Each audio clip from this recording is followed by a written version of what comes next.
দেশের পাশাপাশি কলকাতার টালিপাড়ায়ও এই মুহূর্তে তুমুল জনপ্রিয় অভিনেত্রী রাফিয়াত রশিদ মিথিলা একের পর এক সিনেমায় হাজির হয়ে প্রশংসিত হচ্ছেন এই নায়িকা। 2023 সালে মায়া সিনেমায় অভিনয় করে পশ্চিমবঙ্গে অভিষেক ঘটে মিথিলার। এরপর সম্প্রতি মুক্তি পেয়েছে তার অভিনীত আরও একটি চলচ্চিত্র ও অভাগী। আর এর মাঝেই এবার প্রকাশ্যে এলো মিথিলার নতুন একটি সিনেমার খবর। পুলিশ যেটা এক বছরে পারেনি, সিআইডি সেটা এক মাসে করে দেবে। এক টিজার প্রকাশের মধ্য দিয়ে প্রকাশ্যে আসে নতুন এই সিনেমাটির খবর। দুলাল দে পরিচালিত ছবিটির নাম অরণ্যের প্রাচীন প্রবাদ। গোয়েন্দা ভিত্তিক এই সিনেমাতে মিথিলাকে দেখা যাবে একজন নার্সের চরিত্রে, আর এখানে তার সঙ্গে জুটি হিসেবে দেখা যাবে টালিউড অভিনেতা জিতু কমলকে। এই জুটির এটাই প্রথম কাজ।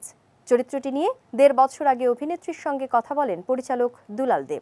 এ প্রসঙ্গে তিনি জানান, মিথিলা ছাড়া আর কারোর মধ্যে এই চরিত্রটি খুঁজে পাননি, তাই চরিত্রটি নিয়ে অন্য কাউকে প্রস্তাবও পাঠাননি তিনি। মন্দার পাতা পৌঁছলে গোড়ায় ফড়ফড়াইয়া। একমাত্র ওয়ালটন এসি দিচ্ছে 1 বছরের রিপ্লেসমেন্ট গ্যারান্টি এবং কম্প্রেসরের 10 বছরের গ্যারান্টি। সিনেমার গল্প সম্পর্কে দুলাল দে জানান, ছবিটির গল্প এগিয়েছে গোয়েন্দা অরণ্য চ্যাটার্জির কর্মকাণ্ডকে ঘিরে। মিথিলা জিতু ছাড়াও ছবিটিতে আরও অভিনয় করতে দেখা যাবে শিলাজিৎ মজুমদারকেও, এবং ভবিষ্যতে এই সিনেমাটির ফ্র্যাঞ্চাইজি করারও পরিকল্পনা রয়েছে বলে জানিয়েছেন এই পরিচালক। চলতি বছরের জুলাই মাসে কলকাতার প্রেক্ষাগৃহে মুক্তি পাবে মিথিলা জিতু অভিনীত অরণ্যের প্রাচীন প্রবাদ শিরোনামের এই সিনেমাটি।